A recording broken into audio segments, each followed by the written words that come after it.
Carbon brushes need to be replaced on both sides of the original motor. I've kind of jerry-rigged it right now so that it should work, but definitely need to put in new carbon brushes. In this hole right here is where a knee control fits, and so pushing out the knee control engages the motor, and this is your original, and then I'll show you the wiring in just a second. Also, this is the original case that slides over the sewing motor, the original motor, and it fastens with this screw right here and another screw, which I'll leave in. I'm going to go ahead and put it on the other motor just kind of for fun, but if you ever do want to go back to the original motor, it just slides right over. Also, the original motor could easily be replaced with from the newer motor. Once we have carbon brushes, the only thing that would need to be done is to change the wiring from what it is here, if you wanted to go ahead and keep the pedal system, to what it is here. So really easy to switch it out if that's what you want to do. So first, one of the wires out of the motor goes to this left side, which kind of connects here to the switch. And here you have your positive and negative coming in. With the light, both of the leads are going to go around the light. But again, the switch here is going to come off, come down, connect. You've got your switch, goes up, and then goes to the motor to turn it on and off as you use the knee control. So connecting the light, again, I've ran the wire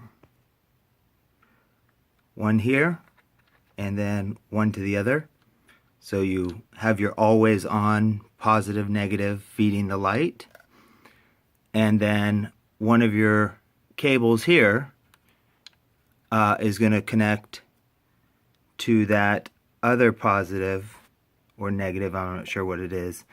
I don't really think it matters here. So we've got one of them connected here, and then we've got our switch,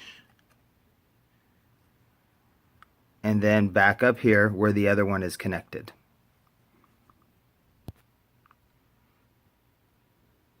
Then on top of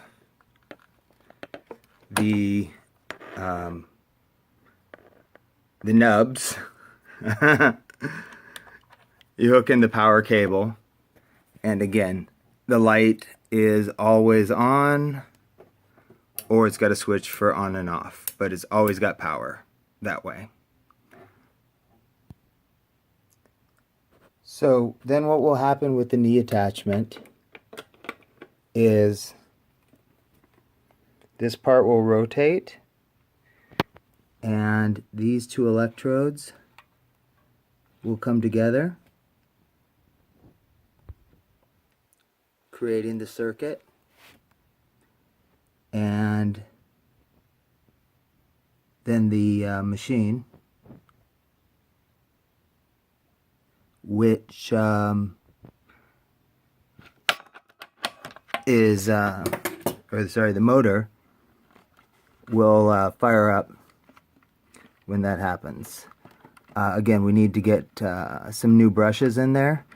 And ideally, the wire I used here is not a high enough grade.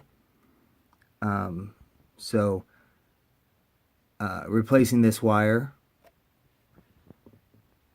is probably going to be something that you'll want to do. The other thing is, when I replace the wire, there's these two little pieces that fit right in there. And anyway, those are two pieces that I didn't get back in. So on this, I'm changing the color. Come on, what's going on here? Well, whatever. So what needs to be done? We need new carbon brushes. Ideally, solder on some heavier wire. Again, these wires, one connects here, and then the other is going to connect on the opposite electrode. So it's going to, both of them are on the far side over here. They connect both on the furthest. And then I had to manufacture a piece for the leg attachment, and that would fit right in there. And then you would use your knee to control the power on and off. So that's it. I think right now I'm going to go ahead and rip out all of the old stuff and put in the newer stuff, turn this into a foot-powered machine, or a pedal-powered machine. But just in case you want to take it back to the original, that's what you would need to do to get it running as the original machine ran. In 1927, when it was initially manufactured.